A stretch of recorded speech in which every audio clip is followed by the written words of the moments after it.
அவர் சிலுவையில நமக்காக செய்து முடிச்சவைகளுக்காக நாம நன்றி செலுத்தி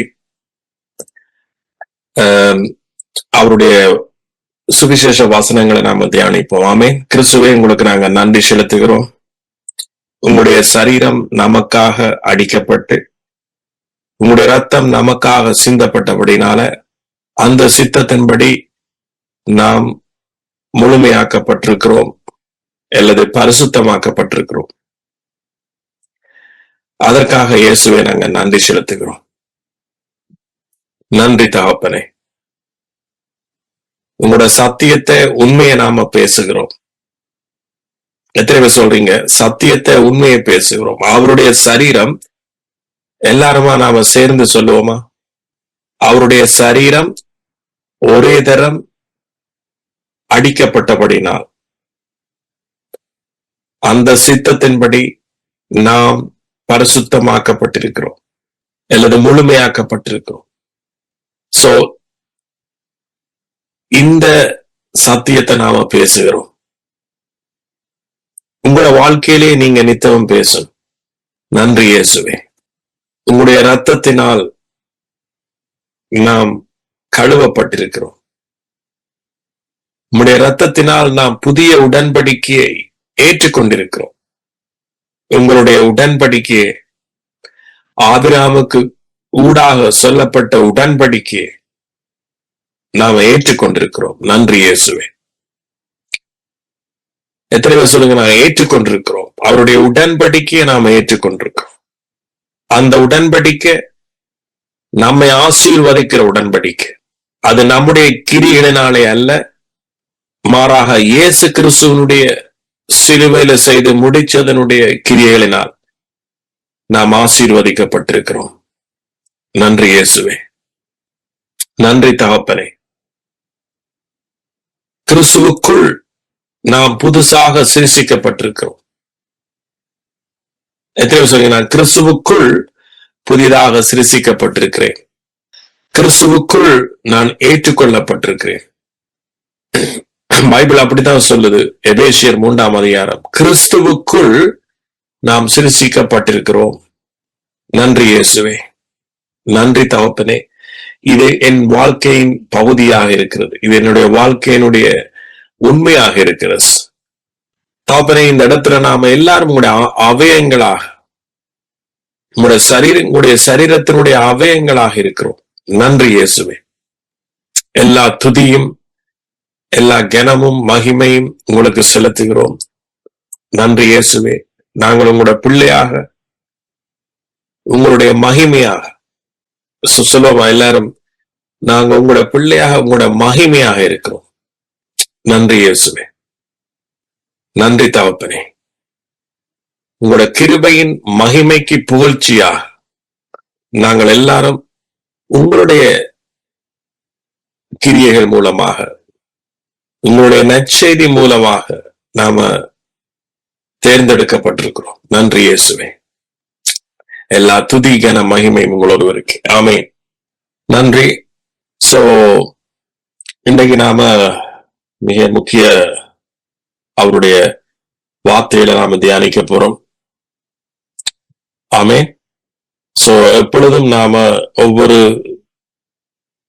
கிழமையும் நாம அவருடைய நற்செய்தியை நாம தியானிச்சு கொண்டே இருக்கிறோம். சோ நற்செய்தி என்றது அது கிருபையினுடைய செய்தி.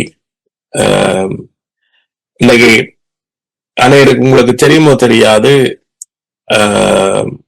கிருபை அல்லது நற்செய்தி நமக்கு என்னத்தை கொண்டிருதுண்டா, அது எங்களுக்கு ஒரு அழைப்பைத்தான் கொண்டிருச்சு. ஏற்கனவே கிறிஸ்துவுக்குள்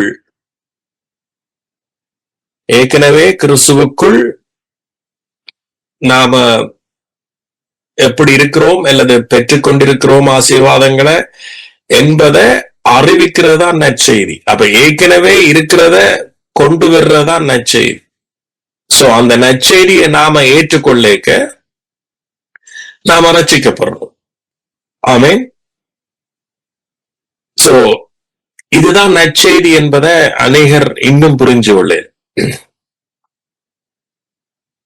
சோ கடவுள் ஏற்கனவே இயேசு கிறிஸ்து ஊடாக இயேசு கிறிஸ்துவுக்குள் செய்து முடிச்சத இந்த நற்செய்தி என்ன செய்யுது? எங்களுக்கு கொண்டு வருது.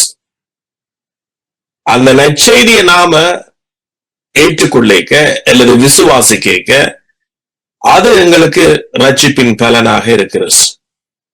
சோ அதைத்தான் சுவிசேஷ புத்தகம் சொல்லப்படுது.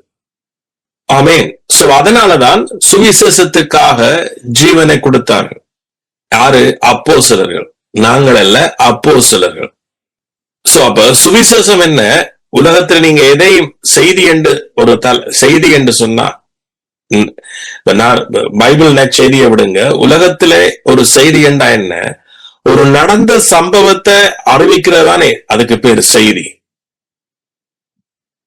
சோ அத போலதான் நற்செய்தி, சுவிசேஷம் நடந்ததை என்ன செய்யுது?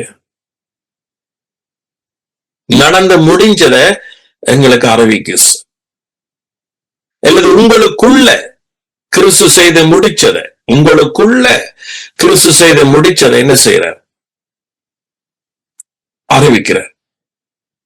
அப்ப நாம உலகத்தில பிறந்து உலகத்தில இருந்து பிசாசனுடைய உபதேசங்களை நாம கேட்டபடியால, நாம பொய்ய நம்பி பொய்யிலேயே நாம வாழ்ந்தபடியால நற்செய்தி எங்களுக்கு ஏற்றுக்கொள்ள இருதயம் விடுவதில்லை.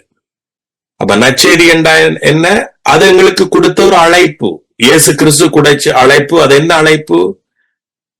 கிறிஸ்துவுக்குள் ஏற்கனவே நமக்காக செய்து முடிச்சத நமக்கு என்ன செய்து? நற்செய்தி அறிவிக்கிறது. சோ நற்செய்தி வந்த உடனே நாம என்ன செய்யறோம்? நாம எங்களோட கண்கள் திறக்கப்பட்டு தெளிவடைஞ்சு, சிலர் நாம் என்ன செய்யறோம்? அந்த நற்செய்தியை ஏற்றுக்கொள்றோம். எங்களோட இருதயத்துல மனசார ஏற்றுக்கொண்டு அதுல என்ன செய்யறோம்? நாம வேறு ஒன்றோம். சோ அந்த வேறு ஒன்றைக்கு அது என்ன செய்யுது?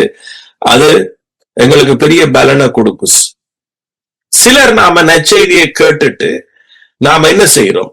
அதை விட்டு நாம திரும்ப உலகத்தில நன்மை தீமை என்கின்ற விருட்சத்தினால வாழ முயற்சிக்கிறோம்.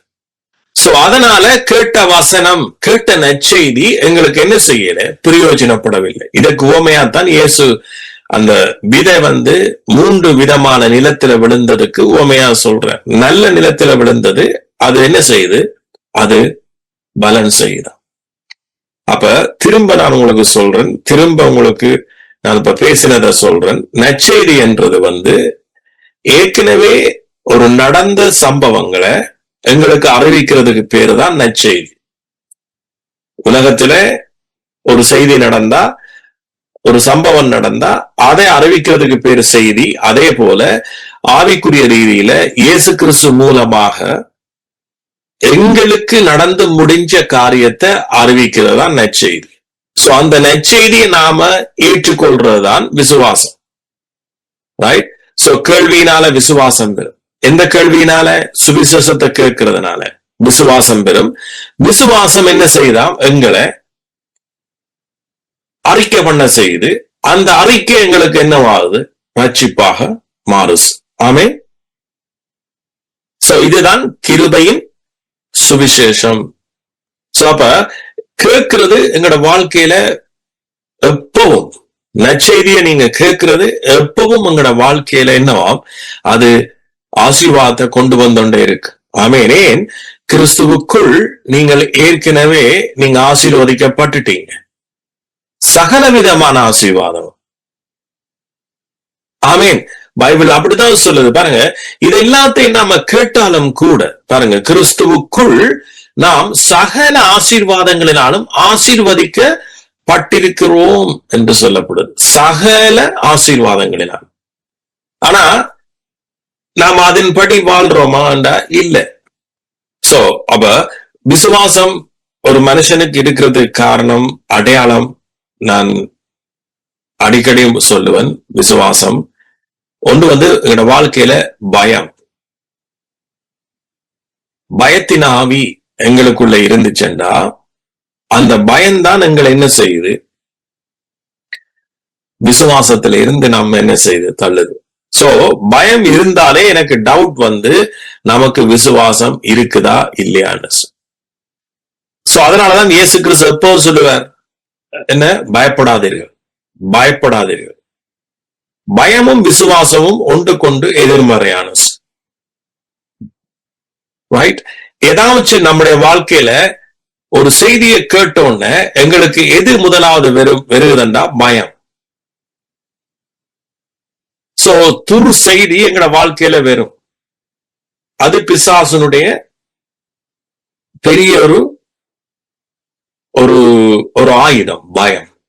சோ துரு செய்தி ஊடாக என்னோட வாழ்க்கையில நடக்கிற சம்பவங்கள் ஊடாக பயத்தை என்ன செய்வான், கொண்டுருவான் பிசாசு.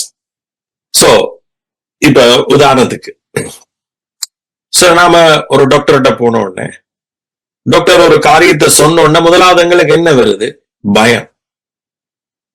சோ அந்த பயம்தான் பிறகு எங்கட வாழ்க்கையை முழுவதுமா நடத்துது. பைபிள்ல டீப்பாக சொல்லுது, பயம் வந்து ஸ்பிரிட் ஆஃப் ஈவில், பயத்தின் ஆவி. அது ஒரு ஸ்பிரிட். நீங்க அனைவருக்கு தெரியாது, உங்களுக்கு அந்த ஸ்பிரிட் இருக்குதுன்னு அனைவருக்கு தெரியாது. சோ அது உங்களை அறியாம மறைஞ்சு உங்களுக்குள்ள இருக்கும். அது ஒரு ஸ்பிரிட். இப்ப ஏன் நான் அதை ஸ்பிரிட் என்று சொல்றேன்னு சொன்னா, அந்த ஸ்பிரிட்ன்றத உங்களுக்கு அடையாளம் வந்துட்டாலே இந்த புதிய உடன்படிக்கைக்கு வாழ்ற ஆசீர்வதிக்கப்பட்ட என்ன போல உங்களை போல ஒரு விசுவாசிக்கு இது ஒரு சிம்பிள் மேட்டர். நீங்க அறிஞ்ச உடனே அது உங்களை விட்டு போயிடும். அதுக்கு பாசஸ் அல்லது ஒரு உபாச கூட்டம் அல்லது ஒரு ஜெப கூட்டம் அல்லது இன்னார ஜெபிச்சு 10 பேருக்கு முன்னால விழுந்து எழும்பி மற்றாக்களுக்கும் காட்டி எனக்குள்ள ஒரு பிசாசு இருந்தது, அது வெளியில போயிட்டு. நோ நோ நோ நோ, நீங்க அவருடைய பிள்ளை. நீங்க ஏற்கனவே அவரால் ரட்சிக்கப்பட்ட பிள்ளை. சோ சில பேர் நீங்க யோசிப்பீங்க, நான் எப்படி ரட்சிக்கப்பட்டேன் என்று நீங்க யோசிக்க கூடும். ரட்சிப்பு வந்து அது நீங்க சுவிசேஷத்தை கேட்ட அந்த செகண்டே இயேசு உங்களோட பாவங்களுக்காக மரிச்சு, உங்களோட அக்கிரமங்களுக்காக மரிச்சு, நீங்கள் நீதிமான் ஆக்கப்படுவதற்காக உயிர்த்தெழுந்திருக்கிறார் என்ற நற்செய்தியை நீங்க கேட்டு நீங்க அதை நம்பின உடனேயே நீங்க அந்த வசனத்துக்கு சொந்தக்காரரா மாறுறீங்க, ரைட்? இதுதான் ரட்சிப்பு. சோ நீங்க ரட்சிக்கப்பட்டுட்டீங்க. இப்ப ரட்சிக்கப்பட்டாலும் கூட எல்லா பொய்களை நாம் என்ன செய்திருக்கிறோம், நமக்குள்ள வச்சிருக்கிறோம். அதான் பைபிள் சொல்லி, நீங்க பொய்களை களைந்து சத்தியத்தை அல்லது உண்மையை ஏற்றுக்கொள்ளுங்கள் என்று பவுல் சொல்ற. பொய்களை களைந்தண்டா இந்த பொய்கள் யாரு, நீங்க சொல்ற கணவனுக்கு மனைவி, அந்த வீடு வேலை இடங்கள்ல சொல்ற அந்த பொய், வெளிப்பிரகாரமான பொய்களை, நீங்க வாழ்க்கையில அன்றாடம் விடுற அந்த பொய்களை குறிச்சு இங்க பைபிள்ல பேசப்படையில. அதற்காக அது நல்லமென்று நான் சொல்ல வரையில. பிசாசு போட்ட பொய்களை களைந்து விட்டு, பிசாசுக்கு இயேசு சிலுவையில உங்களுக்காக தன்னுடைய முழு சரீரத்தையும் ஒப்பு கொடுத்த பிறகு, அவருடைய ரத்தம் சிலுவையில செய்து முடிஞ்ச பிறகு, அவருக்குள்ள ஒவ்வொரு மனுஷனுடைய ரட்சிப்பும் பூரணப்பட்ட பிறகு, பிசாசுக்கு உங்களோட வாழ்க்கையில ஒரு துளி இடமும் இல்லை. நாங்க தான் அனுமதிக்கிறோம். சோ பிசாசண்டா நீங்க உங்களோட தவறான பிஹேவியரை குறிச்சு நான் பேசலைங்க. அதாவது அவருடைய சத்தியத்துக்கு விரோதமாக இவன் நான் சொல்லக்கூடியதான பயம் என்கின்றதான ஒரு காரியம் உங்களோட வாழ்க்கையில இருக்குமாக இருந்தா, நீங்க அதை ரியலைஸ் பண்ணிட்டாலே போதும், அதை நீங்க உணர்ந்துட்டாலே போதும். எஸ், என் வாழ்க்கையில பயம்தான் முதல் கிரியை செய்யுது, விசுவாசம் அல்ல. ஆனா நான் இன்றையில இருந்து அவருடைய நற்செய்தியை நான் முழுமையா நம்புறேன். ஆமே. சோ அதுக்காகத்தான் இன்றைக்கு மெயினாக இந்த சப்ஜெக்டை நான் உங்களுக்கு பேசுறேன். என்ன, எப்படி சுவிசேஷம் நமக்கு இருக்கிறது, எப்படி நம்முடைய தகப்பன் எங்களை நேசிக்கிறார் என்பதை நீங்க புரிஞ்சு கொள்ளணும். ஆமீன். சொல்லுவோம் எல்லாரும், நாம நியாயப்பிரமாணத்துக்கு கீழ்பட்டவர்கள் அல்ல, நாம கிருபைக்கு கீழ்பட்டவர்கள். ஆமீன். விசுவாசிக்கிற எவர்களுக்கும் நீதி உண்டாகும் படிக்கு. எதை விசுவாசிக்கிற? இந்த நற்செய்தியை விசுவாசிக்கிற ஒவ்வொருவருக்கும் நீதி உண்டாகும்படிக்கு. ஆமென். ஒரு ஒரு வியாதியில இருக்கிற மனுஷனுக்கு நீதி உண்டாகணும் என்றா, ஒரு தரித்திரத்தில் இருக்கிற மனுஷனுக்கு நீதி உண்டாகணும் என்றா, அல்லது ஆக்கின தீர்ப்பை குறிச்சு பயந்தோன்று இருக்கிற மனுஷனுக்கு நீதி உண்டாகணும் என்றா, நான் நாளைக்கு மறிச்சு போயிடுவேனோ என்ற பயத்துல இருக்கிற ஒரு மனுஷனுக்கு நீதி உண்டாகணும் என்றா, என்ற பிள்ளைகளை விட்டு போயிடுவேனோ என்ற பயத்தோடு இருக்கிற ஒரு மனுஷனுக்கு நீதி உண்டாகணும் என்று சொன்ன, உங்களோட வாழ்க்கையில எந்த விஷயத்திலையும் உங்களுக்கு நீதி உண்டாகணும் என்றா அது என்னத்தினால உண்டாகுமா? விசுவாசத்தினால மட்டும். அது எப்படிப்பட்ட விசுவாசத்தினால? இயேசு கிறிஸ்து அவர் தன்னை ஜீவ பலியாக ஒப்பு கொடுத்து தன்னுடைய சரீரத்தின் ஊடாக, தன்னுடைய ரத்தத்தின் ஊடாக எங்களுக்கு என்ன உண்டாயிட்டாராம்? நீதி. அதற்காக அவர் என்ன செய்தாராம்? உயிர் தெழுந்தார். ஆமென். சோ அப்ப விசுவாசிக்கிறவனுக்கு நீதி உண்டாகும்படி கிறிஸ்து நியாய பிரமாணத்தின் முடிவாய் இருக்கிறார். சோ அவர் நியாய பிரமாணத்தினுடைய முடிவு. ஆமென். சோ அப்ப இயேசு கிறிஸ்து என்ன செய்திருக்கிறார்? நியாய பிரமாணத்தை முடிச்சிட்டார். சோ அப்ப கிறிஸ்தவர்களுக்கு, விசுவாசிகளுக்கு, என்ன போல உங்களை போல அவருடைய பிள்ளைக்கு, அவருடைய கிருபைக்குள்ள வர எங்களுக்கு அது கம்ப்ளீட்லி, அது முழுமையாக ஒரு புதிய உடன்படிக்கை. ஆமென். அதாவது மறுசீல் அமைக்கப்பட்டதல்ல, அதாவது சொல்ல ரீஃபர்பிஷ் பண்ணப்பட்டது, ரினியூ பண்ணப்பட்டது. பழைய உடன்படிக்கை அவர் ரினியூ பண்ணல, இல்ல ரீஃபர்பிஷ் பண்ணல, அது பினிஷ்ட், அது முடிஞ்சு. ஆமென். சில பேர் அப்படி நினைக்கிறார்கள், இல்ல அது முடிஞ்சு. அப்படித்தான் பைபிள் சொல்லுது, நியாயப்பிரமாணத்தின் முடிவு, தட்ஸ் இட், finished. அது சிலுவையில ஆணி அடிக்கப்பட்டுச்சு. So now we have new, completely new covenant. புதிய உடன்படிக்கை. பிசாசுக்கு பிடிக்காத உபதேசம் இதுதான். Completely you are new. So இந்த new இந்த புதிய உடன்படிக்கையில இது எங்களுடைய நன்மை தீமை என்கின்ற கணக்கில நாம் ஆசீர்வதிக்கப்படல, இயேசு சிலுவையில செய்த கணக்கில தான் ஆசீர்வதிக்கப்பட்டிருக்கிறோம். So in the new covenant we are blessed based on his account, based on Jesus account, not based on your good and evil account. Okay. So புதிய உடன்படிக்கை என்னவாம்? இயேசு கிறிஸ்துவினுடைய கணக்கில தான் நாம் ஆசீர்வதிக்கப்பட்டிருக்கிறோம், அவருடைய கணக்கில நாம் ஆசீர்வதிக்கப்பட்டிருக்கிறோம் என்றது இது எந்த ஒரு பெரிய மாற்றம் தெரியுமா? உலகத்துல எங்களோட ஹிஸ்டரியை மாத்தி போட்ட ஒரு பெரிய சத்தியம் இது. இன்றைக்கு அநேக மக்களுக்கு இதனுடைய பலனை புரியாம இருக்கிறார். சோ இந்த எங்களுடைய கணக்கால, எங்களுடைய கணக்குன்னு சொன்னா எங்களுடைய நன்மை தீமை, எங்களுக்கு ஒரு கணக்கு இருந்தது பழைய உடன்படிக்கையில். அந்த கணக்கை திறந்து பார்த்தா அதுல வெறும் கொடுமைதான் இருக்கும்.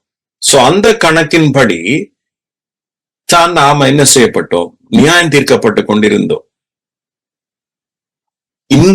இன்றைக்கும் இந்த உண்மை தெரியாதவர்கள் இந்த கணக்கில தான் வாழ்ந்தொன்றிருக்கிறார், இந்த அக்கவுண்ட்ஸ்ல தான் வாழ்றார். சோ அதனாலதான் அவர்கள் அடிமை என்று சொல்லப்படுது. இதுதான் பாவம் என்றும் சொல்லப்படுது. அடிமை, பாவம், அடிமை. சோ பிசாசு இந்த அடிமைக்கு தான் மனுஷனை வச்சிருந்தது. இது ஏதேன் தோட்டத்துல துவங்கின அடிமை. கடவுள் நம்முடைய பிதா தன்னுடைய கிருபை ஊடாக அல்லது தன்னுடைய கிரியை ஊடாக எல்லாத்தையும் தானாகவே உண்டு பண்ணி, ஆசீர்வாதங்களை உண்டு பண்ணி, அதுல மனுஷனை தன்னுடைய கணக்கில வாழ, அந்த கிருபையில வாழ வச்ச மனுஷன் பிசாசு அவர்களை வஞ்சிச்சு இவர்களுடைய கணக்கில வாழ, நன்மை தீமை என்கின்ற இவர்களுடைய சொந்த அக்கவுண்டில வாழ வச்சதுதான் பிசாசுடைய தந்திரம். சோ அதனால இவர்கள் பாவத்துக்கு அடிமை, பிசாசுக்கு அடிமை. சோ அவர்களுடைய வாழ்க்கைய கடவுளால கண்ட்ரோல் பண்ண முடியாம அவர்கள் என்ன செய்துட்டார்கள்? விழுந்துட்டார். சோ இப்ப நீங்க யோசிக்க கூடும், ஏன் அவரால் கண்ட்ரோல் பண்ண முடியல என்று சொன்னா, இதுதான் பாவம் என்றது இன்றைக்கு மனுஷனுக்கு புரியல. சோ அவரை சார்ந்தா, அவருடைய கிருபையை சாராம மனுஷன் இல்ல, பிசாசனுடைய தந்திரத்தினால இல்ல, நாங்க எங்களுடைய கணக்கினூடாக நாங்க வாழ்றோம். சோ அதனால அவர் மனுஷனுக்குள்ள என்ன திணிக்க முடியுதில்லை தன்னுடைய ஆசீர்வாதத்தை. அவர் அப்படி செய்ய போறதில்லை. ஆனால் எப்படி செய்தாருண்டா, தன்னுடைய குமாரனுக்குள்ள, தன்னுடைய குமாரன் மூலமாக இந்த ரட்சிப்பை நிறைவேற்றி. சோ அதனாலதான் சுவிசேஷம் மிக முக்கியமானது, நற்செய்தி என்றது மிக முக்கியமானது. சோ அப்ப மனுஷன் பாவத்துல விழுந்து இந்த அடிமைக்குள்ள இருந்து அவன் வியாதிய சரி, அல்லது குற்ற உணர்வை சரி, அல்லது மரணத்தை சரி, அல்லது அந்த இருள்ல இருந்து வார எல்லாத்தையும் அவன் அனுபவிச்சும் கூட அவனுக்கு இந்த வழிய புரியல. சோ அதனால நாம் என்ன செய்யறோம், அதுக்குள்ள இருந்து கடவுளை குற்றப்படுத்தினோம், நம்முடைய தகப்பனையை குற்றப்படுத்தினோம், கஷ்டப்பட்டு அந்த ஆசீர்வாதங்களுக்காக திரும்ப திரும்ப திரும்ப முயற்சியிலே ஈடுபட்டோம். இப்படி இருக்க அவர் உலக தோற்றத்துக்கு முதலேயே தன்னுடைய குமாரனுக்குள்ள எங்களுடைய எல்லாருடைய ரட்சிப்பை நிறைவேற்றி இருக்கிறார். சோ இந்த ரட்சிப்பை இப்ப அவர் பரிசுத்த ஆவியினூடாக சுவிசேஷத்தின் மூலமாக, இதான் கிருபையின் சுவிசேஷத்தின் மூலமாக இப்ப என்ன செய்யறார், அந்த அழைப்பை எல்லாரும் கொடுத்துருக்கிறார். நாம் ஒன்றுமே செய்ய தேவையில்லை, நீங்க ஒன்றும் செய்ய தேவையில்லை.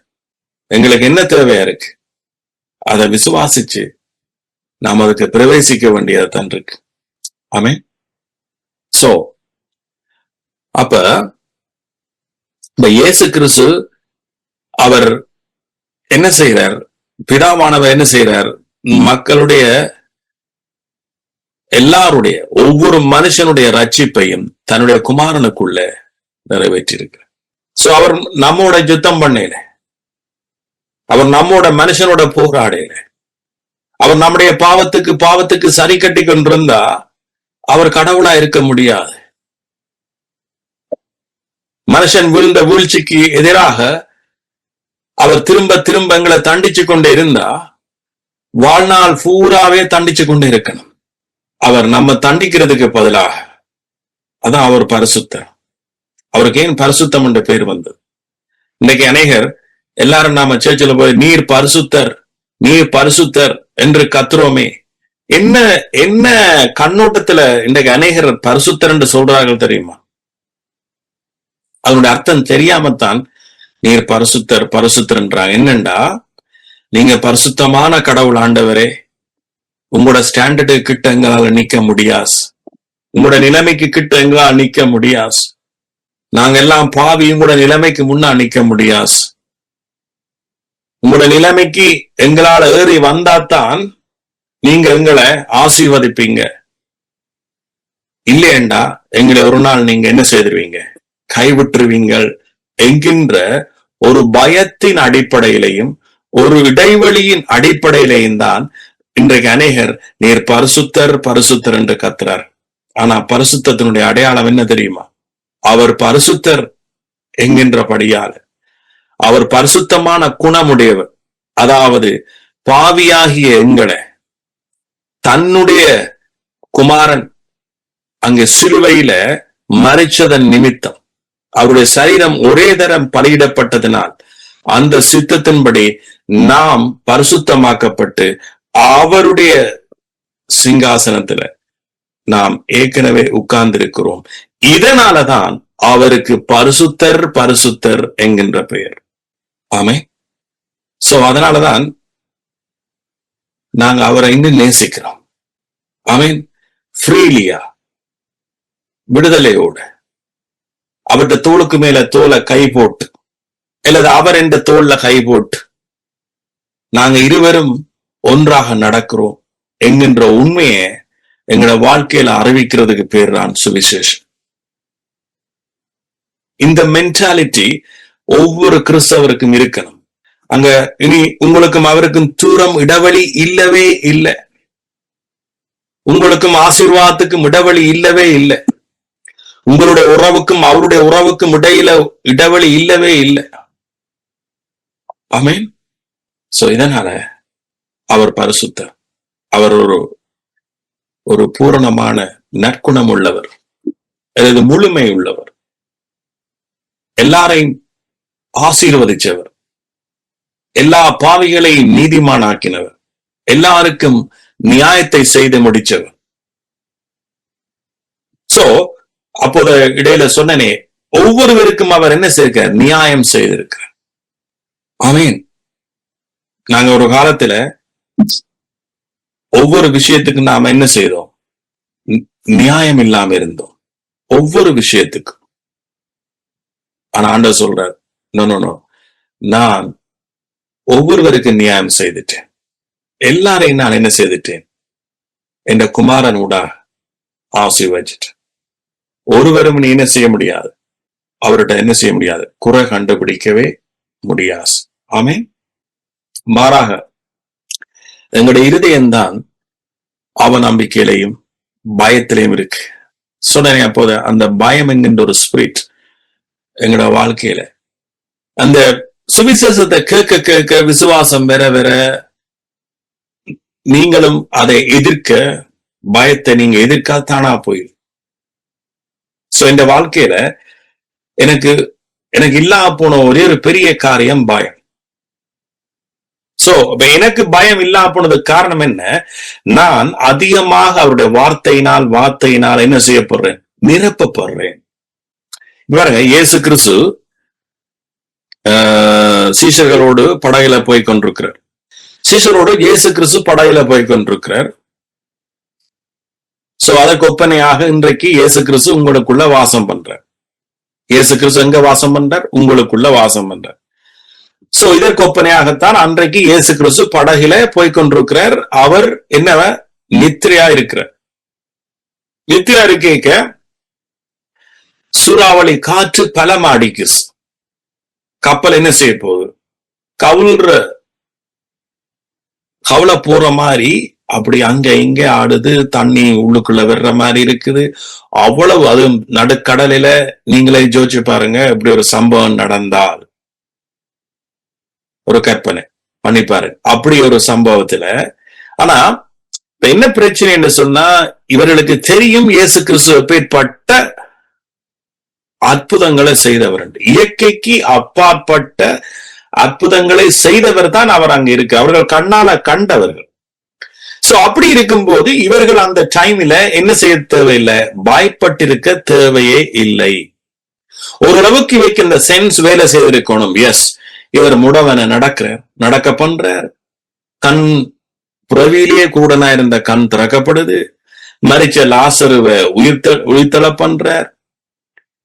பாலைவனத்தில ஒருவரும் இல்லாத ஒரு வழியில இருந்தது 5 அப்பம் 2 மீன், அத 5000 பேருக்கு பகிர்ந்து கொடுக்கிறார். ஒரு மஜிக் மாதிரி செய்தொன்றிருக்கிறாரே. இப்படிப்பட்டவர் எங்கட படகுல அவர் இருக்கிறார் என்றைக்க, அவர் அமைதியா இருக்க நாங்களும் என்ன செய்யணும்?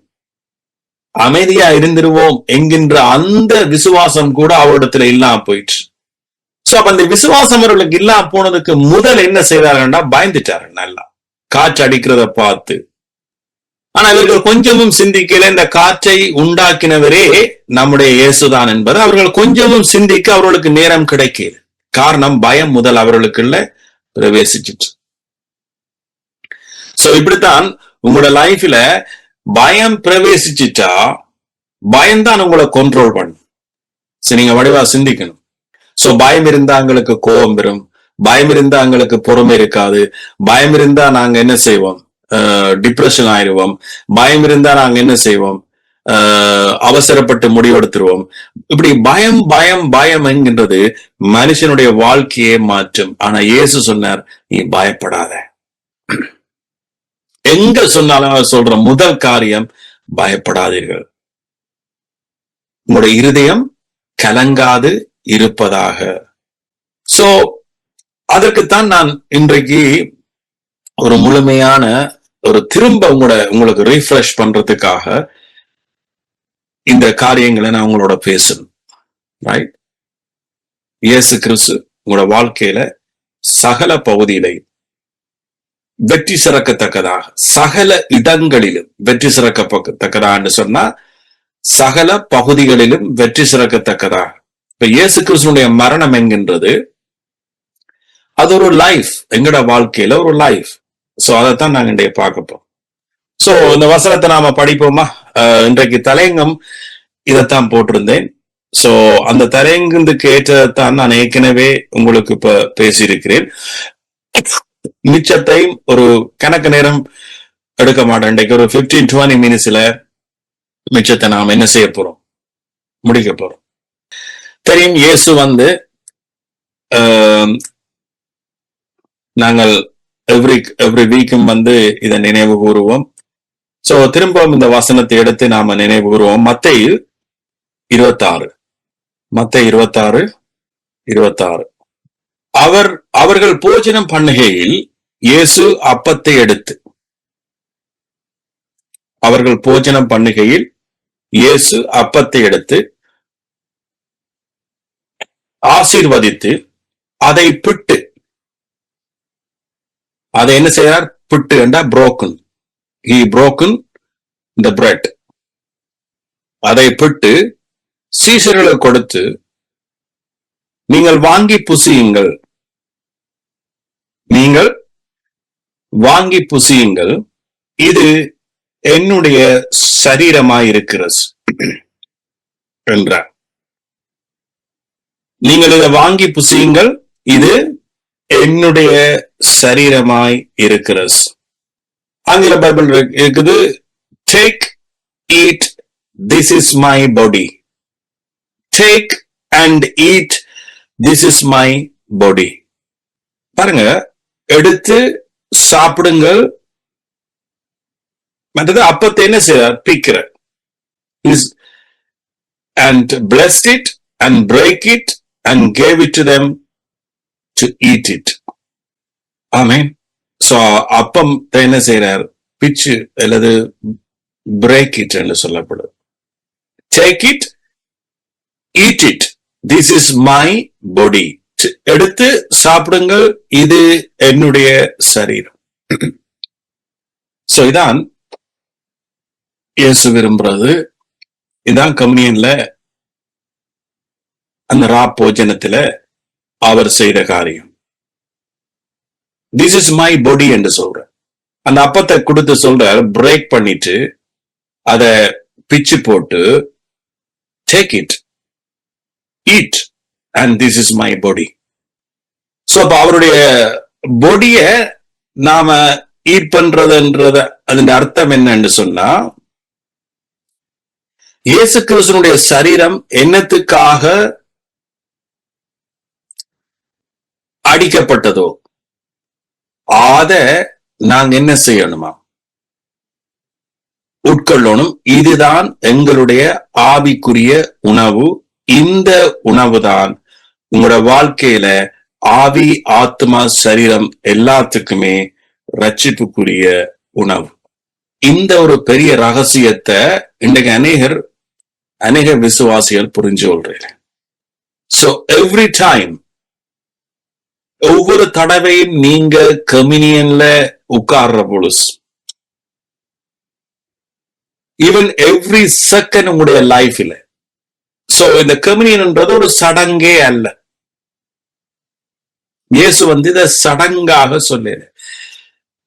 பிளீஸ் ரிமெம்பர் மீ, என்னை நினைவு கூறுங்கள், பிளீஸ் ரிமெம்பர் மீ என்று சொன்னா, இயேசு ஒருவர் இருக்கிறார் என்றதை மறந்துறாங்கன்னு அவர் சொல்லு. நாங்க சொல்லுவோமே எங்கட பாசையில, டேய் நான் ஒருவன் இருக்கிறன்றத மறந்துறாங்க. அப்படி சொல்லல அவர். என்னுடைய சரீரம் சிலுவையில் அடிக்கப்பட்டது தாண்டா உங்களுடைய வாழ்க்கை என்கின்றத மறந்துறாங்க. அதுலதான் உங்களுடைய வெற்றியே இருக்கிறது. சோ அதனாலதான் சொல்றாரு, ஈட் இட். சரிம்மா, எங்கட ஒரு மனுஷனுடைய வாழ்க்கைக்கு என்ன தேவை? உணவு. உணவு இல்லையண்டா எங்களுக்கு வாழ்க்கையே இல்லை. சோ அதே போல இயேசு சொல்றார், என்னுடைய சரீரம் உங்களுக்காக சிலுவையில் அடிக்கப்படலேண்டா உங்களுக்கு வாழ்க்கையே இல்லை என்று சொல்றார். சோ அதனால நான் ஏற்கனவே நான் அடிக்கப்பட்டுட்டேன். அதை நீங்க உணர்ந்து, அதை நீங்க அறிஞ்சு, அதை நீங்க தினமும் உட்கொள்வீங்களா இருந்தா, பிசாசுக்கு உங்களோட வாழ்க்கையில எந்த வடிவில வந்தாலும் அவனுக்கு இடமே இல்லை. அதான் இயேசு சொன்னார். இந்த வசனத்தை வாசிங்கண்டா இன்னும் கிளியரா உங்களுக்கு விளங்கும். சோ இது ஆங்கிலத்துல படிக்கிறேன். திரும்ப கெஷான், டேவ் நீங்க இருக்கிறீங்க. doesn't matter whether your study or whether your future life or your current life or anything, you must need to believe what happened at the cross. This is not for himself. Jesus didn't die for himself. He died for you. He died for you and every other people. So we can live based on this truth. Right? So that's why Jesus said, so let me read it on New NIV translation. While they were eating, Jesus took the bread and he had given thanks. He broke it and gave it to his disciples and saying, take and eat, this is my body.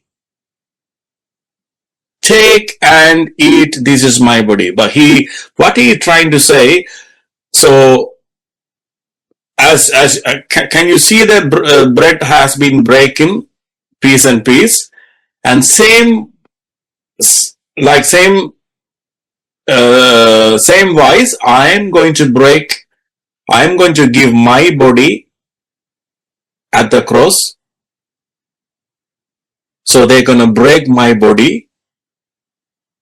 So through that breaking, so your life going to be blessed. But we have to eat every day. This truth, இந்த சத்தியத்தை we have to eat. இந்த சத்தியத்தை, இந்த உண்மையை every day நாங்க சாப்பிடணுமா? ஆமென். So இந்த வசனத்தை வாசிப்போம். யோவான் 6:51. ஜோன் 6:51. நானே வானத்தில் இறங்கின ஜீவாப்பம். நானே வானத்திலிருந்து இறங்கின ஜீவாப்பம். இந்த அப்பத்தை புசிக்கிறவன் என்றென்றைக்கும் பிழைப்பான். சோ இன்றைக்கு தான் இந்த என்றென்றைக்கும் என்ற வசனத்தில ஆவியானவர் என்ன செய்தார்? அப்படியே பாயிண்ட் பண்ணினார். இதுதான் நான் அடிக்கடி உங்களுக்கு சொல்லுவேன். Please read the Bible. ஸ்பெஷலாக நீங்க இப்ப உங்களுக்கு கண் திறக்கப்பட்டிருக்கு, how to read the Bible. நீங்க எப்படி பைபிளை வாசிக்கணும்ன்ற கண் உங்களுக்கு திறக்கப்பட்டிருக்கு. சோ நீங்க இயேசுவைத்தான் நீங்க பார்க்கணும். எங்கேயும் நீங்க பைபிள், ஏண்டா இயேசுவை நீங்க பார்க்க பைபிள் ஒரு நாளும் பிழைக்காசு. அவர் சிலுவையில செய்து முடிச்சதையும் அவருடைய கிருபை நீங்க பார்க்க பைபிள் பிழைக்காசு. ரைட். சோ அப்ப இந்த அப்பத்தை புசிக்கிறவன் என்றென்றைக்கும் பிழைப்பான் என்று சொன்னா எவ்ரிடே உங்களுக்கு பிழைப்பு இருக்கு. நாங்க முன்னே எங்களுக்கு ஒரு நெரோ மைண்ட் இருந்தது, இந்த உலகத்தை விட்டு கடந்து போய்க்க பரலோகம் போயிடணும் என்று. ஆனா கிறிஸ்தவ வாழ்க்கை அதல்ல. கிறிஸ்தவ வாழ்க்கைன்றது ரைட் நவ், இப்பவே அவர் உங்களுக்கு இட்டர்னல் லைஃப், அந்த நித்திய ஜீவனை தந்திருக்கிறார். ஒரு விக்டோரியஸ் லைஃப், இந்த பூமியிலேயே ஒரு வெற்றி உள்ள வாழ்க்கையை நீங்க வாழத்தக்கதா. சோ அப்ப இந்த வசனம் அங்க பாருங்க எப்படி சொல்றாரு, இந்த அப்பத்தை புசிக்கிறவன் என்றென்றைக்கும் பிழைப்பான். சோ எவ்ரி டே எங்களுக்கு ஒரு பேட் டே இல்லாத அளவுக்கு, பிழைக்கிற அளவுக்கு இயேசு கிறிஸ்துனுடைய சரீரம், இந்த அப்பமாகிய இயேசு கிறிஸ்துனுடைய சரீரம் சிலுவையில உடைக்கப்பட்டு சொல்லுங்க, என்றென்றைக்கும் பிழைப்பான். விசுவாசத்தால் நீதிமான் பிழைப்பான்.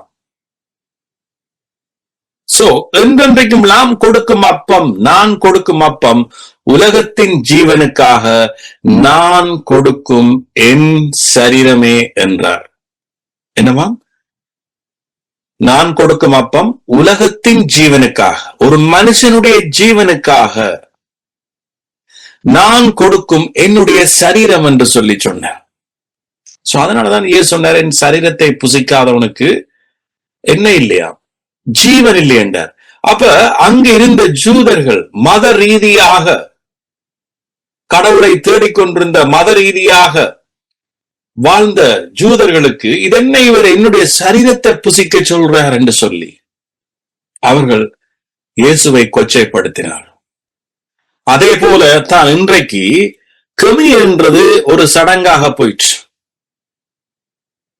உங்களோட சேர்ச்சில எப்ப கம்யூனியன்? மாசத்துல முதலாவது கிழமை. உங்களோட சேர்ச்சில எப்ப? மாசத்துல கடைசி கிழமை. உங்களோட சேர்ச்சில எப்ப? மாசத்துல நடுக்கிழமை. சோ அது எப்படி கொடுக்குறீங்க? அது பாஸ்டர் தான் கொடுப்பார்.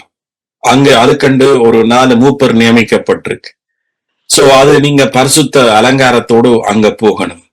இதுக்கு பேர் சடங்கு, ரிலிஜியஸ். கம்யூனியன் அவருடைய சரீரத்தை புசிக்கிறது.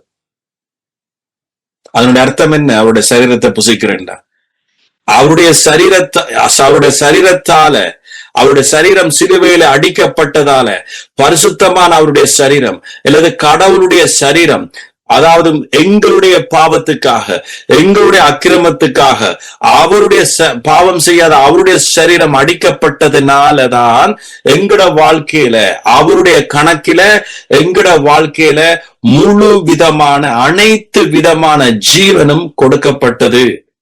இத புசிக்கிறதுக்கு பேரு தான் கம்யூனியன்.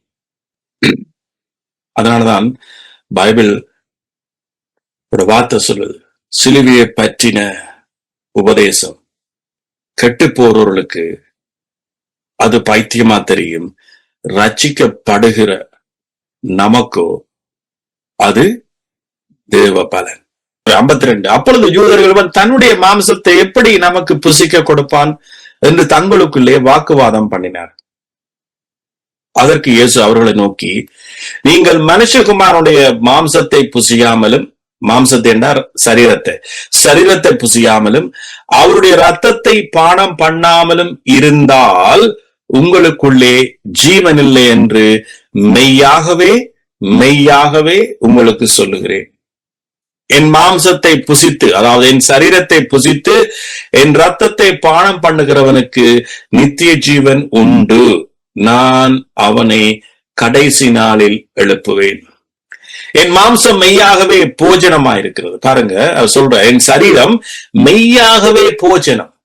ஆமேன். இன்றைக்கு அநேகர் நாம போஜனம், எந்த போஜனத்தை சாப்பிட்டா, எந்த உணவை சாப்பிட்டா எந்த நோயிலிருந்து தப்பலாம் என்று நாம போஜனத்துக்காக கவலைப்படுறோமா இல்லையா? சோ அதனால நீங்க நல்ல சாப்பாடு சாப்பிடலாம், கூடாத எந்த சாப்பாடையும் சாப்பிடுங்கன்னு சொல்ல வரையில. தேவ ஞானத்தை பெற்ற நாங்க நல்ல சாப்பாடை சாப்பிடணும். ஏனென்னா நாளைக்கு என்ன செய்யக்கூடாது, சாப்பாட்டு நிமித்தம் எங்களுக்கு வியாதி வரக்கூடாது. அதுக்கு வந்த பிறகு திருப்பி நாம் இதே ரூட்டில இயேசுவை நம்பி திருப்பி சுகப்படுத்த வேண்டிய அவசியம் எங்களுக்கு இல்ல. முடிஞ்ச வரைக்கும் நாம நல்ல சாப்பாடை சாப்பிடுறதுல தப்பு இல்லை. ஆனா அந்த சாப்பாட்டுல எங்களோட நம்பிக்கை இருக்கக்கூடாது.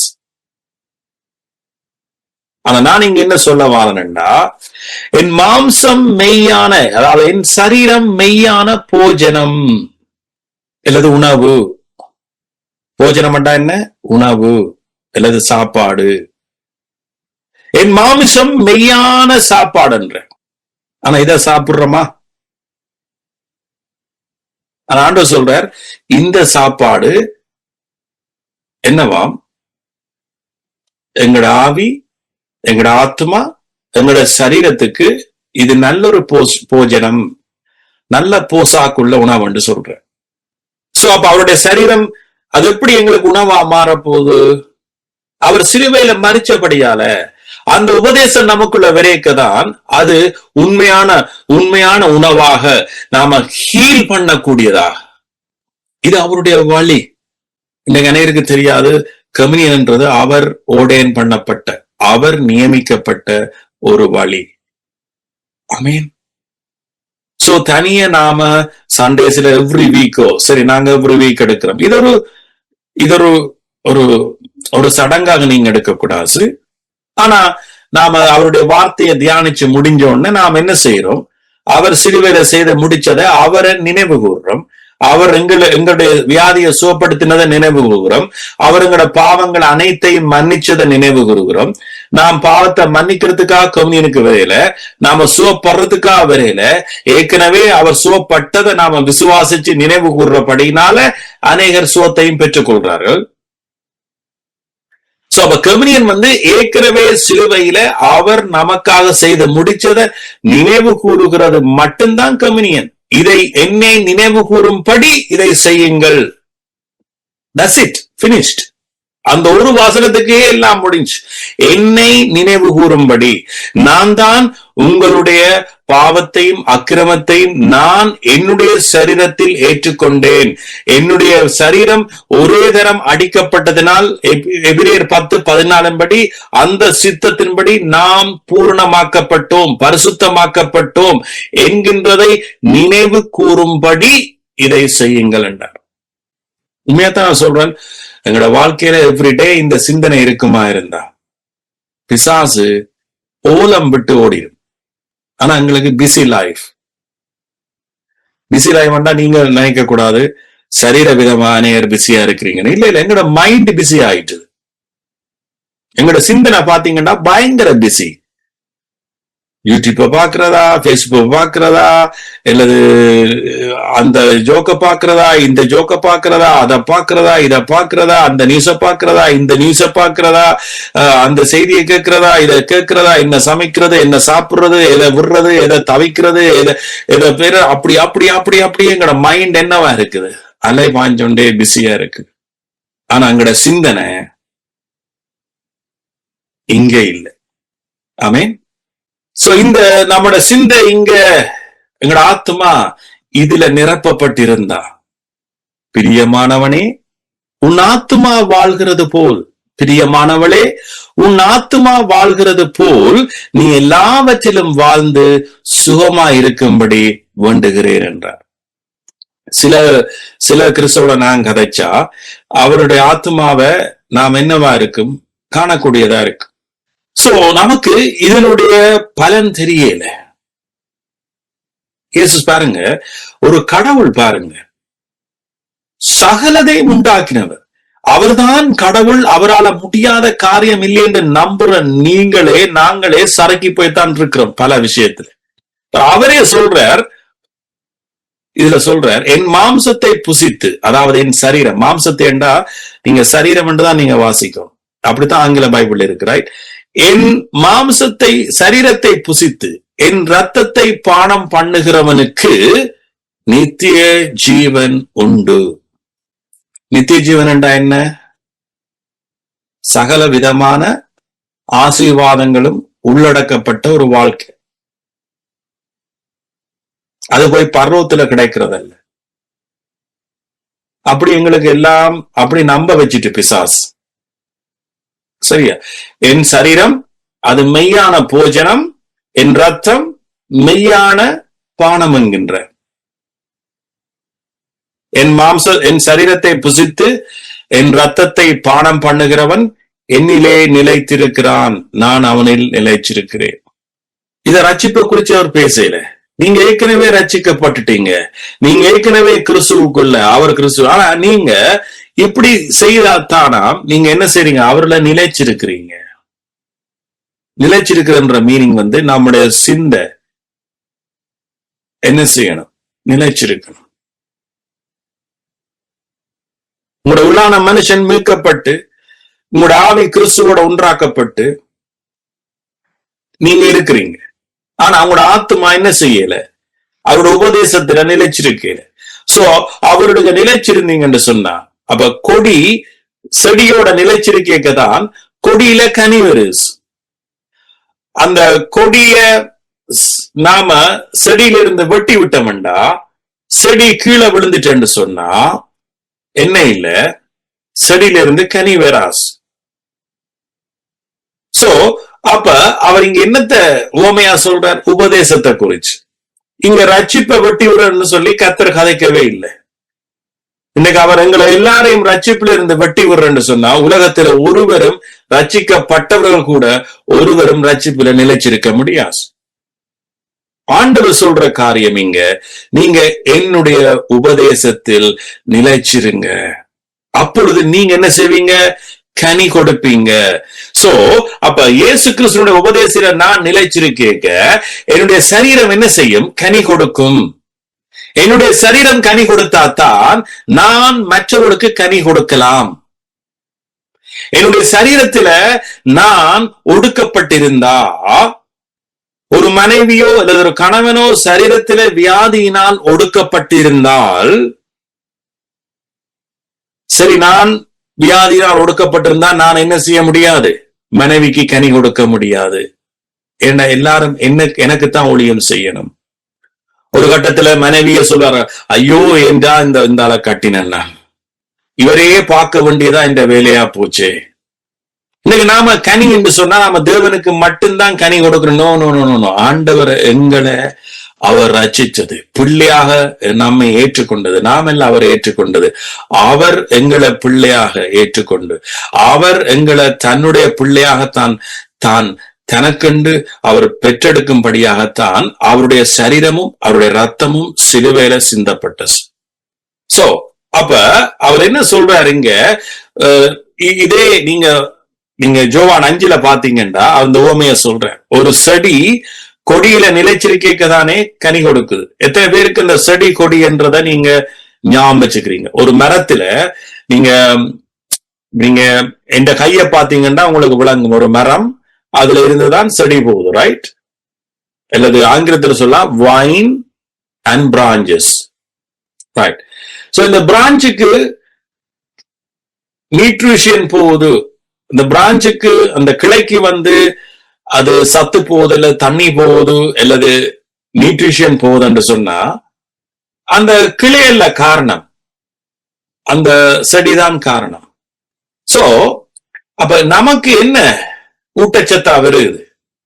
நாம கேட்கிற நற்செய்திகள்லாம் வாழ்க்கையில திரும்ப திரும்ப திரும்ப அவரோட கிருபையின் உபதேசத்தை கேட்க கேட்க கேட்க எங்களுக்கு என்ன உண்டாது? நியூட்ரிஷன் உண்டாது, சத்து உண்டாது. இது என்ன செய்யுது? இது கிளைக்கு போகுது. அப்ப கிளைக்கு போய்க்க கிளையில தான் கனி உண்டாது. எங்கேயாவது மரத்துல பாத்தீங்களா செடியில கனி இருக்குண்டு?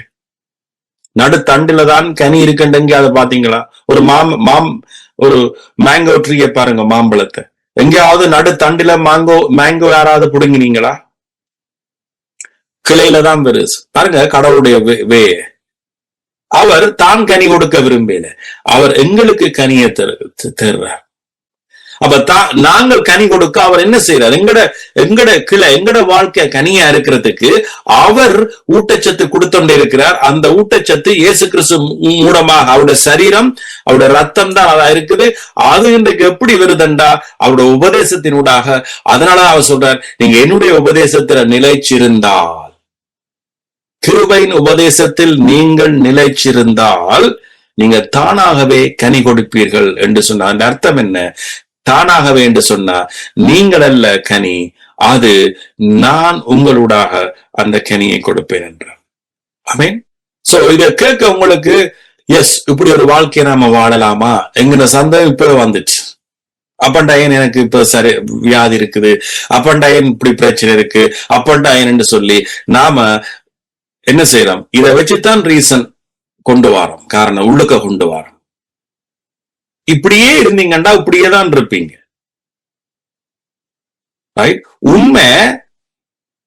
உண்மை அவருடைய சத்தியம் அது எங்களை மாற்றும். ஆமென். ரைட். 57வது வசனம், ஜீவனுள்ள பிதா என்னை அனுப்பினது போலவும் நான் பிதாவினால் பிழைக்கிறது போலவும். இப்ப நாங்க நினைச்சோம் இயேசு கடவுள், அவர் தந்த வல்லமையை பயன்படுத்தினார். ஆனா பைபிள் என்ன சொல்லுது? யாரால அவர் பிழைச்சாரா? பிதாவால. வசனம் பாருங்க, ஜீவனுள்ள பிதா என்னை அனுப்பினது போலவும் நான் பிதாவினால் பிழைத்திருக்கிறது போலவும் என்னை புசிக்கிறவனும் என்னாலே பிழைப்பான். என்னை புசிக்கிறவன், என்னத்தை புசிக்கிறவன்? அவருடைய சரீரத்தை. அவருடைய சரீரத்தை புசிக்கிறண்டா என்ன? அவர் தன்னுடைய சரீரத்தில உங்களுடைய பாவம், அக்கிரமம், வியாதிகள் எல்லாவற்றையும் அவர் சிலுவையில சுமந்து கொண்டார். அந்த சித்தத்தின்படி நீங்கள் பரிசுத்தமாக்கப்பட்டிருக்கிறீங்க. பரிசுத்தமாக்கப்பட்ட அர்த்தம் என்ன? போன கிழமையும் சொன்னான், நீங்க முழுமையாக்கப்பட்டீங்க. நீங்க முழுமையாக குணப்படுத்தப்பட்ட ஒரு நபர். இந்த உண்மை நீங்க விசுவாசிக்கிறீங்க, வாயினாலே அறிக்கைறீங்க. அதத்தான் அவர் சொல்ற, என்ன விசுவாசிக்கிறவனும் எப்படி நான் பிதாவினால் பிழைச்சேனோ அதே போல நீங்கள் என்னால் பிழைப்பீர்கள் என்று ப்ராமிஸ் கொடுத்திருக்கிற. சொல்லுங்க, நான் யாரால பிழைப்பனா? இயேசுவால. இயேசு சிலுவையில செய்து முடிச்சதால நான் பிழைப்பேனப்பா. அதுதான் சத்தியம், அதான் உண்மை. அதான் இயேசு தான் மரிக்கிறதுக்கு முன்னம் ராப்போஜனத்துல பஸ்கா பண்டிகை டைம்ல பஸ்கா பண்டிகையே ஆண்டவர் கொண்டாட சொன்னார் பழைய ஏற்பாடுல. எஸ், நான் பலியிட போறேன், அதனாலதான் நீங்க பிழைக்க போறீங்க. சோ அதனால இயேசு சொன்னார், நீங்க இத புசியுங்க, நீங்க பிழைப்பீங்க. இதான் உங்களோட மெய்யான போஜனமா இருக்கணும். தலைமுறை தலைமுறை வரைக்கும் ஒரு மனுஷன் என்னால பிழைக்கத்தக்கதாக நான் அவனுக்காக என்னை ஜீவ பலியாக ஒப்பு கொடுத்தேன் என்றார். நானே மெய்யான அப்பம், நானே மெய்யான திராட்சரசம். என்னை புசிச்சு என்னை பானம் பண்ணுகிறவன் ஒரு நாளும் அவன் என்ன செய்யானா? மரிக்க மாட்டான். அவனுக்கு ஜீவன் இருந்து கொண்டே இருக்கும். அவனோட வாழ்க்கையில ஜீவன் இருந்து கொண்டே இருக்கும். நீங்க நித்தமும் ஒரு ஜீவனுள்ள வாழ்க்கையை வாழணும் என்று சொன்னா அவரை புசிச்சு கொண்டே இருங்க, அவரை பேசிக்கொண்டே இருங்க, அவர் உங்களோட வாழ்க்கையில அரைக்கேட்டோண்டே இருங்க. உங்களோட சிந்தை எப்பவும் இந்த சிந்தைக்குள்ளேயே இருக்கட்டும். உங்களோட மைண்ட் எப்பவும் இருக்கட்டும். ஒரு நாளும் உங்களை பைத்தியாரனாக்காசு. சில மைண்ட நீங்க எங்கேயாவது நீங்க விட்டீங்கன்னா உங்களை டிப்ரெஷன் ஆக்கும். ஆனா இது ஒரு நாள் உங்களை டிப்ரெஷன் ஆக்காது.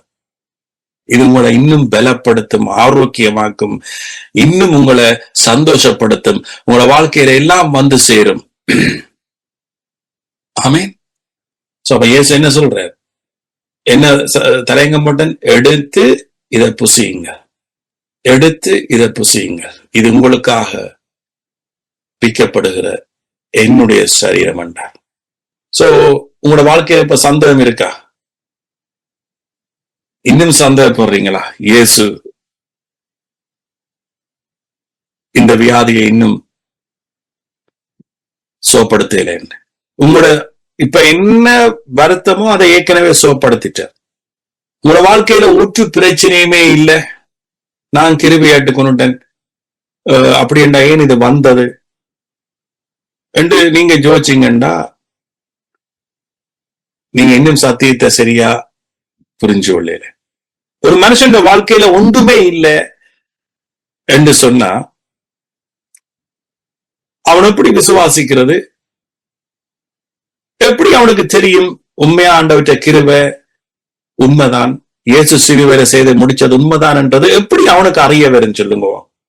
ஒருவன் வந்து இயேசுடத்தை கேட்டா, இது யார் செய்த பாவம் ஆண்டவரே? அவர் சொன்னார், no no no no no, அப்படி ஒன்றுக்கு நீ போயிடாத, அந்த பக்கம் நீ தலை வச்சு பார்க்காத. ஒன்று நினை, தேவன் நாமம் மகிமைப்படத்தான் இது உண்டான.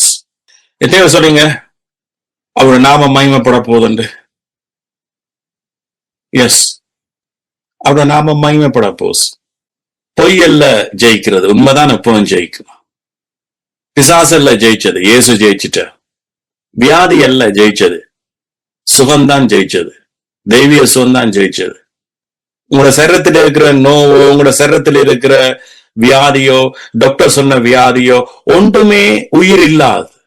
திரும்ப சொல்றேன், நான் ஆணித்தனமா சொல்றேன், வியாதிக்கு உயிர் இல்லவே இல்லை. நான் அனுபவிச்சேன். திரும்ப சொல்றேன், வியாதிக்கு உயிர் இல்லவே இல்லை. ஒரு நாளும் நீங்க அவனுக்கு இடம் கொடுக்காங்க, உயிர் கொடுக்காங்க. திரும்ப சொல்றேன், வியாதிக்கு உயிர் இல்லவே இல்லை. உலகம் பொய்யில இருக்கிறபடியா உலகம் அதுக்கு உயிர் கொடுத்து வச்சிருக்கு, அதுக்கு ஒரு மருத்துவம் வச்சிருக்குது. அதே பொய்யால வாழ்ந்துட்டே இருக்குது உலகம். திரும்ப சொல்றேன், வியாதிக்கு இது ஆவியானவர் சொன்னபடியால சொல்றேன், வியாதிக்கு உயிர் இல்லவே இல்லவே இல்லவே இல்லை. நீங்க உங்களோட வாயால சொல்லுங்க, வியாதிக்கு உயிர் இல்லவே இல்லவே இல்லை.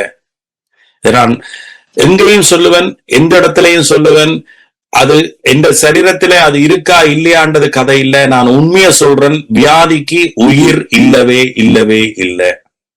அப்ப என்னத்துக்கு உயிர் இருக்குண்டா, இயேசு சிலுவையில் செய்து முடிச்ச சுகத்துக்கு உயிர் இருக்கிறது இருக்கிறது இருக்கிறது இருக்கிறது. ஆமீன். இங்க ஒரு ஆமீனையும் காணல. சோ அதே போல எங்களோட வாழ்க்கையில ஒன்றுக்கும் உயிர் இல்லை. அதாவது எங்களோட வாழ்க்கையில வர்ற இருள் ஊடாக வர்ற ஒன்றுக்கும் உயிர் இல்லை.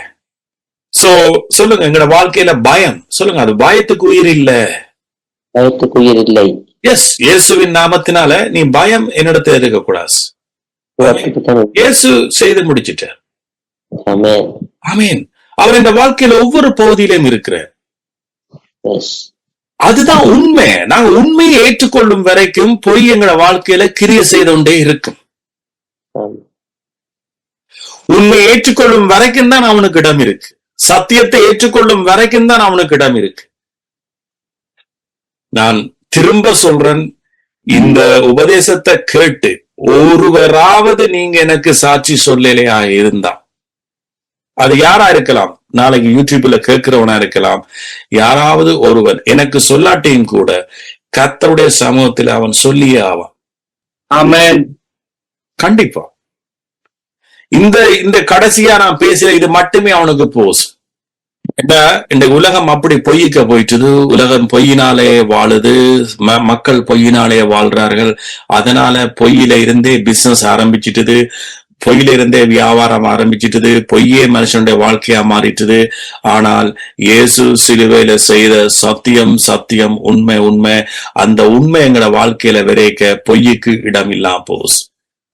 அந்த பொய்யை வச்சுத்தான் பிசாசு எங்களோட வாழ்க்கையில குடிகொள்றான், எங்களோட சரீரத்துல குடிகொள்றான், அல்லது எங்களுடைய பைனான்ஸ்ல குடிகொள்றான், எங்களுடைய குடும்பத்துல குடிகொள்றான், அல்லது எங்களுடைய பிள்ளைகள வாழ்க்கையில குடிகொள்றான். நோ, அதுக்கு இனி இடம் இல்லை. ஒன்றே ஒன்று உண்மை. சோ நான் இந்த பொய்ய இன்றைக்கு நான் உங்களோட சரீரங்கள்ல இருந்து, உங்களோட மனசுல இருந்து, இப்ப நீங்க யோசிக்கலாம், இந்த சரீரத்தில இருந்து வியாதியே போ போ ஒன்று கலப்பி எழுசுறவள போவா. ஆனா கூட மைண்ட்ல குடி ஒன்று இருக்கு. இல்லையா? அதான் கனவேருடைய வாழ்க்கையில பிரச்சனை. ஒரு டயபெட்டிஸ் பேஷனை பாத்தீங்கன்னா,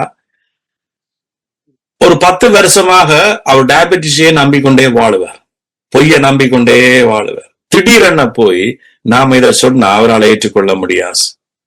அப்ப நான் இவ்வளவு காலம் போட்ட மருந்தெல்லாம் பொய்யா, டாக்டர் பொய்யா, உலகம் பொய்யா, இந்த சிஸ்டம் பொய்யா, இது என்ன உங்களுக்கு பைத்தியமா சவேசன், இதை விட்டா நாளைக்கு நான் செத்துருவேனே.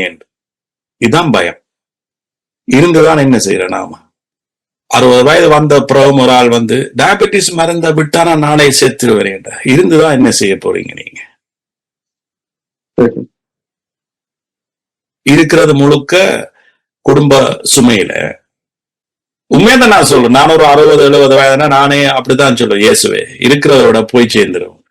ஆனா நான் உண்டு சொல்ல அப்படி நினைக்காங்க. நீங்க பொய்ய நம்புறீங்க, உண்மையை நம்புங்க. அதான் நான் சொல்லவா. ஆமீன். சோ அப்ப அவருக்கு 10 வருஷமா போனவருக்கு அவருக்கு நம்பலாது. ஆனா அவர் நம்புவாரா இருந்தா 10 வருஷ நம்பிக்கையே அவர் ஒரு செகண்டுக்குள்ள அவற்றை நம்பிக்கையை மாற்றுவாரா இருந்தா, ஆவியானவர் அவருக்குள்ள உட்புகுவாரா இருந்தா, அந்த சத்தியம் உண்மை அவருக்குள்ள போகுமா இருந்தா, மருந்து செய்யாத வேலைய இந்த சத்தியம் உள்ளுக்குள்ள போய் வேலை செய்யும். வேலை செய்யும். எங்களோட மனம், அந்த மனம் மாறணும். சரீரத்துல புண் மாற முதல் உங்களோட மனம் மாறணும். மனம் மாறினா புண் மாறும். பிசாசு மனத்துல குடியிருக்கும் மட்டும் எங்களோட சரீரம் இருளாத்தான் இருக்கும். ஆனா பிசாசு வெளியில போகுமா இருந்தா, மனசுல இருந்து அவன் நம்பிக்கை போகுமா இருந்தா, ஆசீர்வாதம் எங்களுக்கு சொந்த மனசு. இயேசு சிலுவையில செய்து முடிச்சபடியால, கிறிஸ்துவுக்குள் நாம சிருஷிக்கப்பட்டபடியால ஆசீர்வாதம் எங்களுக்கு தூரமானதல்ல, அது எங்களுக்கு சொந்தமானது. ஆனா இருளுக்கு நாங்க இருக்கும் மட்டும் எங்களுக்கு எங்களுக்கு எங்களுக்கு இருக்கிறதே எங்களுக்கு தெரியுது இல்லை. கற்பனை பண்ணி பாருங்க, உங்களோட வீட்டுக்கு இல்ல, உங்களுக்கு தேவையான ஒரு பொருள் இருக்கு, ஆனா வீட்டுக்கு லைட் இல்லை. என்னண்டு நீங்க தேடுவீங்க? என்னண்டு அதை பார்ப்பீங்க? இருள் இருக்கு மட்டும் தேடிக்கொண்டான் இருப்பீங்க, இல்லைன்னு தான் சொல்லி கொண்டிருப்பீங்க. ஆனா லைட்டை போட்டோம்னா கண்டுபிடிச்சிட்டு நீங்க என்ன செய்வீங்க? உங்களுக்கு எடுத்து அதை அப்படியே அணைச்சுக்கொள்ளுங்க. இது என்னுடையது, வெளிச்சம் வந்தது, நான் கண்டுபிடிச்சேன் என்று நீங்க அதை உரிமை கொண்டாடுறீங்க. அதே போலதான் இந்த நற்செய்தி என்றது, இந்த ஆசீர்வாதம் என்றது. ஆமீன். சோ ஆகவே அதான் இயேசு சொன்னார், இத நீ எடு, இத புசி, இத சாப்பிடு. எடு, சாப்பிடு. அவர் அப்பத்தை பிச்சு கொடுத்தார், எடு, சாப்பிடு. ஆமேன். இது நான் தருகிறேன், இது உங்களுக்காக நான் தருகிறேன். என்னுடைய சரீரத்தை நான் அடிக்க கொடுத்து, இதை யாரும் கேட்க இடம் இல்லை, ஒருவரின் காரணம் சொல்ல வேண்டிய அவசியம் இல்லை. இது நான், என்னுடைய சரீரம் உங்களுக்காக நான் கொடுத்தேன், நான் அடிச்சேன். இப்ப உங்களுடைய ஆசீர்வாதத்தை நீங்க தொலைச்ச, உங்களுடைய சுகத்தை, ஆரோக்கியத்தை, உங்களுடைய ரட்சிப்பை, உங்களுடைய சமாதானத்தை எல்லாத்தையும் நான் இப்ப என்ன செய்துட்டேன்? பெற்றுட்டேன். நான் உங்களுடைய அக்கவுண்ட்ல, உங்களோட கணக்கில போட்டுட்டேன். இனி யாரும் எந்த தீர்ப்பும் சொல்ல முடியாது, ஒருவரும் ஒரு குறையும் சொல்ல முடியாது, ஒருவரும் ஒண்ணும் சொல்லலாம். பிசாசுக்கு வாய் துறக்கிறதுக்கு இடமே இல்லை. நான் சொல்ல, இன்றைக்கு அநேக சாமான்கள் பொட்டியை தீக்குன்னு போயிட்டு உங்களோட வாழ்க்கையில நான் நினைக்கிறேன். போயிருக்க ஒன்று இல்ல 3 நாள் போயிருக்கு சேர்ந்து. கண்டிப்பா உங்களுக்கு நான் ஜெபிக்க தேவையில்லை. எஸ், இயேசு எங்கேயாவது வியாதிக்காரருக்கா முழங்கால இருந்து மன்றாடி, சரி இன்றைக்கு போல நாளைக்கு திரும்பி வா, நாளைக்கும் ஒரு 2 மணி நேரம் ஜெபம் போடுவோம், இப்படிதான் நம்மளோட வாசல் வச்சு அரையறை அரைச்சிட்டு 4 மணி நேரம் கழிச்சு சொல்றது இனி நாளைக்கும் திரும்பி வா. இயேசு ஒன்றுமே செய்யல, ஒன்றும் செய்யல. அவரெல்லாம் கஷ்டப்பட்டதில்லை, அவருக்கு தெரியும் சுகம் அடைகிறதான் அவருடைய சித்தம் என்று அவருக்கு தெரியும். உன் சித்தப்படி ஆக்கடவதல்ல, உன் வசனத்தின்படி, உன் விசுவாசத்தின்படி ஆக்கணும், உன் வசனத்தின்படி ஆக்கட வேண்டாம். பாருங்க. சோ அப்படித்தான். சோ ஆகவே நான் முடிக்கிறேன். இந்த கம்யூனியன் நாங்க இப்ப நினைவு கூற போறோம். சோ எத்தனை பேர் நீங்க அப்பத்தை வச்சிருக்கிறீங்க? அதாவது அதை பித்து, அவர் சொன்னார், அவர் பிச்சு அப்பத்தை பிச்சு கொடுத்தார். ஆமேன். இதை வாங்கி புசிங்க, இதை நினைவு கூறுங்க. முதல் சொன்னார், இது என்ன நினைவு கூறுங்க. ஆமேன். சோ எத்தனை பேர் அவரை நினைவு கூறுறீங்க?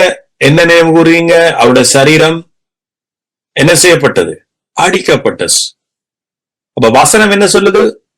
எபிரேயர்ல அந்த சித்தத்தின்படி நாம் என்ன செய்யப்பட்டோம்?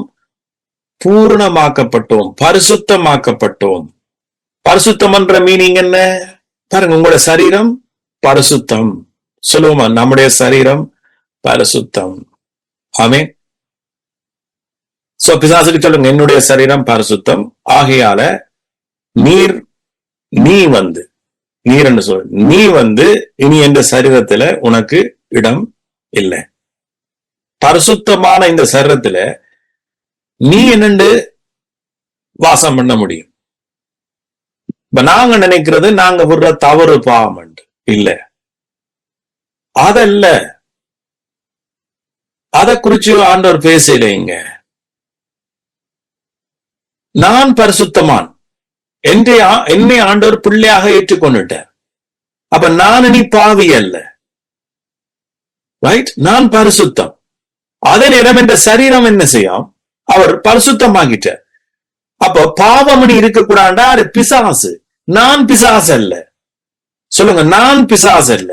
ஆனா இந்த சரீரத்தில் ஒருவர் ஒட்டி இருப்பாரு, சில வேளை சிலருக்கு சில வடிவில ஒட்டி இருப்பார். அவர் பாவி, அவர் பிசாசு. அவர், நீங்க உங்களோட சரீரம் பரிசுத்தம் என்றாலே அவர் என்ன செய்யணும்? அவர் அந்த மூட்டை எடுத்துட்டு போயிடும். சொல்லுங்க கம்யூனியனை இந்த டைம்ல சொல்லுங்க, தாப்பனே, நான் உங்களுடைய சரீரம் அடிக்கப்பட்டதுனால நான் பூரணமாக்கப்பட்டேன், பரிசுத்தமாக்கப்பட்டேன். என்னுடைய ஆவி, ஆத்மா, சரீரம் பரிசுத்தம்.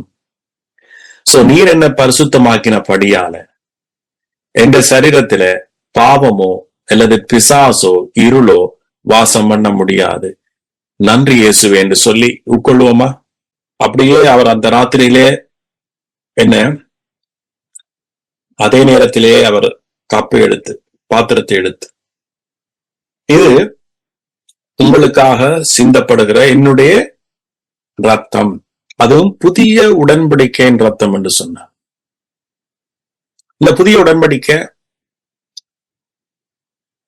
நாம ஒரு பாக்கியம் பெற்ற ஜனங்கள். இயேசு கிறிஸ்துவால் நாம் பாக்கியம் பெற்ற ஜனங்கள். அது விசுவாசிக்கிறவர்கள் நீங்க மட்டும்தான் அந்த பாக்கியம் உள்ளவர். ஆமென். சோ ஆகவே அந்த ரத்தம் எங்களை பாவத்தை கழுவினது மட்டுமில்ல, குற்ற மனச்சாட்சியில இருந்து எங்களை என்ன செய்யலாம்? விடுதலாக்கினார். ஆமென். குற்ற மனச்சாட்சியில இருந்து உட்கொள்வோமா? சோ அவருக்கு முன்னால நிக்கிறதுக்கு உங்களுக்கு எந்த நேரத்திலையும் குற்ற மனச்சாட்சி இருக்கக்கூடாது. நான் அவருடைய பிள்ளையா, நான் உண்மை ஆசீர்வதிக்கப்பட்டவனா, அல்லது நான் அப்படி இப்படியா, அல்லது நான் பாவியா என்ற எந்த ஒரு குற்ற மனச்சாட்சியும் உங்களுக்கு இருக்கக்கூடாது. எஸ், உங்களுக்கு குற்ற மனச்சாட்சி வெறுபடியாதான் சத்தியம் பேசப்படுது. ஆனா நீங்க அதுல இருந்து விடுதலை ஆகணும் என்கின்றதுதான் அவருடைய. உங்களுக்கு நல் மனச்சாட்சி இருக்கணும். இயேசு கிறிஸ்துவால் நான் கழுவப்பட்டேன் என்கின்ற நல் மனச்சாட்சி உங்களுக்கு இருக்கணும். அந்த நல் மனச்சாட்சியோட நீங்கள் ஜெபிக்கிற ஜெபம் இருக்குத்தானே, அது மிகவும் பிரயோஜனம் உள்ள. ஆமென். சோ நம்முடைய இருதயத்துல நமக்கு குற்றம் இல்லாம நாம ஜெபிச்சாலாம் அந்த ஜெபம் கேட்கப்படும் என்று சொல்றேன். சோ அப்ப எப்படி ஒரு மனுஷனுடைய இருதயத்துல குற்றம் இல்லாம இருக்கும்? நம்முடைய செய்கை ஊடா வருமா? பெராஸ் விசுவாசத்தின் ஊடாதான் வரும். ஆமென். சோ நன்றி இயேசுவே. தகப்பனே, உங்களுக்கு நன்றி. என்னோட சேர்ந்து ஜெபம் பண்ணுங்க. நாங்க முடிக்கிறோம். என்னோட சேர்ந்து ஜெபம் பண்ணுங்க. இந்த சத்தியங்களை உள்வாங்கி உங்களுடைய இருதயம் இதை நம்பி இதுக்குள்ள இப்ப அவருடைய பிரசனத்துக்கு நீங்க நிக்கிறபடியால இந்த நேரத்துல நீங்க ஜெபம் பண்ணுங்க. தகப்பனே, உங்களுக்கு நன்றி செலுத்துது. இயேசு கிறிஸ்துவே நன்றி. உங்களுடைய பிள்ளைகளாக, சுதந்திரவாளிகளாக, நீங்கள் சம்பாதிச்ச சொத்துக்களுக்கு நாம சுதந்திரவாளிகளாக இருக்கிறபடியால உங்களுக்கு நாங்க நன்றி செலுத்துகிறோம். நன்றி இயேசுவே. ஒவ்வொருவருடைய மனசில் இருந்தும் பிசாசுகள் அல்லது பொய்கள் இயேசுவின் நாமத்தினால வெளியேறட்டும். உங்களுடைய உண்மைகளை நாங்கள் நம்புறோம். எங்களுடைய சரீரத்துல புதுவிதமான ஆரோக்கியங்கள், இயேசு கிறிஸ்துவால வந்த ஆரோக்கியத்தை இயேசுவின் மூலமாக ஒவ்வொருவரும் அனுபவிக்கட்டும். நன்றி.